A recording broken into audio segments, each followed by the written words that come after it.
మీరు చాలా ప్రశాంతంగా హార్ట్ఫుల్గా నవ్వుతున్నారు. బట్ ఎలా?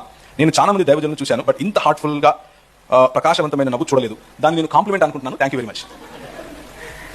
చాలా సంతోషం. మీరు ఎవరు రాశారో కానీ గుండ్రంగా జిలేబీలాగా రాశారు. మీరు కూడా చాలా ప్రకాశవంతంగా రాశారు. చాలా చాలా సంతోషపడుతున్నాను మీ రైటింగ్ చూసి. దేవుని వాక్యము ఎందుకని తిరిగి దేవుని ఎరిగిన వారికే చెబుతున్నారు. లైక్ చర్చిలో, సభలలో మళ్ళీ క్రైస్తవులే ఉంటారు కదా. Absolutely true. దేవుని వాక్యము ఒకసారి వింటే సరిపోతుంది అని కాదు. దేవుని వాక్యం స్వార్థ అనేది మన జీవితంలో ప్రతి రంగాన్ని ప్రభావితం చేయాలి. మన స్వార్థ జీవితం అనేది ఎందుకు వారం వారం మనం గుర్తు చేస్తాము అని అంటే, అంత గుర్తు చేసినా కానీ మనం మట్టి బుర్రలకు ఎక్కదు. చెప్పేవాడు కూడా ఎక్కదు. మీకు తెలిసిన విషయం. చెబుతూ నేర్చుకుంటూ ఉంటాం చాలాసార్లు. వింటూ మీరు నేర్చుకుంటూ ఉంటారు. అంటే ఉన్నదన్నట్టు చెప్తున్నాను. ఇక్కడ చెప్పినంత మాత్రాన ఎవరు దాని ఏమంటే సూపర్ హీరోలు కాదు. కానీ దేవుని వాక్యం ఎంతగా చెబితే, ఎంతగా వింటే, ఎంతగా నేర్చుకుంటూ ఉంటే అంతగా రోజు రోజుకు మనం పరిపక్వత చెందుతాం. దానికోసం చెప్తున్నాం. రెండో విషయం, ఒకవేళ గాస్పెల్ అన్నది లేకపోతే స్వార్థ అన్నది బయట చెప్పాలి కదా అని అంటే బయట కూడా చెప్పాలి.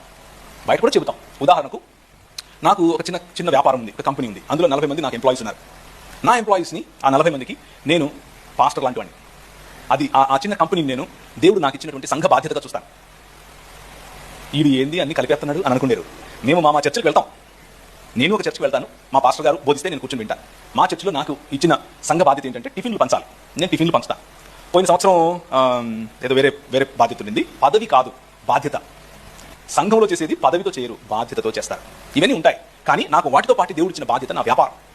నా వ్యాపారాన్ని నేను దేవుడు నాకు ఇచ్చిన బాధ్యతాయుతమైన సంఘ పరిచర్యగా చూస్తాను. అందులో హిందువులు ఉంటారు, ముస్లింలు ఉంటారు, క్రైస్తవులు ఉంటారు, ఏ దేవుడిని నమ్మనోళ్ళు ఉంటారు. వాళ్ళతో నేను ఇంటెన్షనల్గా కావాలని సమయం గడుపుతాను.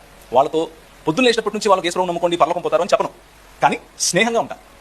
మనస్ఫూర్తిగా వాళ్ళతో సమయం కేటాయిస్తాను. మనస్ఫూర్తిగా వాళ్ళతో దేవుడి గురించి మాట్లాడతాను. దేవుడు నా గురించి, నా జీవితంలో చేసిన విషయాలు చెప్తాను. వాళ్ళని ఎంకరేజ్ చేస్తాను. వాళ్ళు అందంగా ఉన్నారని, వాళ్ళు చక్కగా నవ్వుతున్నారని, వాళ్ళు చక్కగా పనిచేస్తున్నారని, వాళ్ళ వల్ల నేను చాలా ఆశీర్వదింపబడుతున్నానని పదే చెప్తాను. వాళ్ళు దేవుని స్వరూపం మరియు పోలిక చొప్పున నువ్వు ఉన్నావు అని వాళ్ళకి గుర్తు చేస్తూ ఉంటారు. ఇది దేవుడు నాకు ఇచ్చిన పరిచర్య. సో పరిచర్య, దేవుని వాక్యం చెప్పడం అన్నది మత్తయి సువార్త 5వ అధ్యాయం 10 తీయండి, మార్కు సువార్త 1వ అధ్యాయం 15 తీయండి అని చెప్తేనే కాదు. మనం స్నేహం చేస్తూ ఒక చోట కూర్చొని, ఎరా మామ బాగున్నావా, ఎరా నువ్వు దిగులుగా ఉన్నావేంట్రా, అంతా ఓకేనా, ఏం కాదులేరా, నాయన ఉన్నాడు చూసుకుంటాడు అని చెప్పడం కూడా పరిచర్యే. అది దేవుని వాక్యం చెప్పడమే.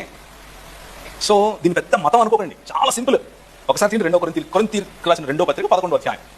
సర్పము తన కుయుక్తి చేత హవ్వను మోసపరిచినట్లు మీ మనసులను చెరపబడి, ఇది జాగ్రత్తగా అండర్లైన్ చేసుకోండి కావాలంటే, క్రీస్తు ఎడలనున్న సరళత నుండి, సరళమ్మ అంటే అర్థం ఏంటి, సరళత అంటే అర్థం ఏంటి, ఈజీ, సులువైన అని, అంతేనా. నేను సరళత, క్రీస్తులో చాలా సరళత ఉంటుంది. దీన్ని నానా రకాలైన మత ప్రాతిపదికల్లో చుట్టేసి, నువ్వు పల్టీలు కొడితే దేవుడు నీకు ఇస్తాడు, నువ్వు తల కింద పెట్టి పైన పెట్టి అదిస్తాడు, ఏమేమో చెప్పుకొని చేయాల్సిన అవసరం లేదు. క్రీస్తు అందు సరళత ఉంటుంది. ఆ తర్వాత ఏముంటుంది, పవిత్రత ఉంటుంది. అంతే. Your good life and a simple life, సరళమైన జీవితం.